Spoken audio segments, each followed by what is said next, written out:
Welcome to Sravan Lingam Vlogs. In today's video, we're taking you along on my visit to the Cheesecake Factory. It was a spur-of-the-moment decision, no reservations made. It took us about 15 minutes to secure a table, but the wait was definitely worth it. As I stepped inside, I was mesmerized by the grandeur of the place. The interior and exterior resembled a charming mini palace, making the ambience truly delightful. To start off our culinary journey, they served us a delightful combination of brown bread baguette and sour white bread. The flavors were simply mouth-watering. Moving on to our drinks, I couldn't resist ordering my all-time favorite, the refreshing and non-alcoholic pina colada. My friend opted for the tantalizing raspberry lemon drop. For our main courses, I decided to try the Thai coconut lime chicken. It consisted of tender pieces of chicken, snow peas, shiitake mushrooms, onions, and garlic, all simmered in a delectable Thai coconut curry sauce. The dish was garnished with cashews and pineapple, served alongside a generous portion of white rice. My friend chose the herb-crusted fillet of salmon. It showcased a perfectly cooked piece of fresh salmon, complemented by a delightful lemon sauce. Served with asparagus and creamy mashed potatoes,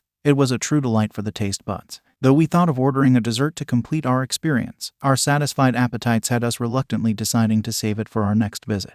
But mark my words, we'll indulge in their tempting desserts soon. The total bill came to around $80 including a tip, for 2 sumptuous meals and 2 refreshing drinks. Trust me, it was worth every penny. Stay tuned for more exciting content coming your way. Until then, see you next time. And don't forget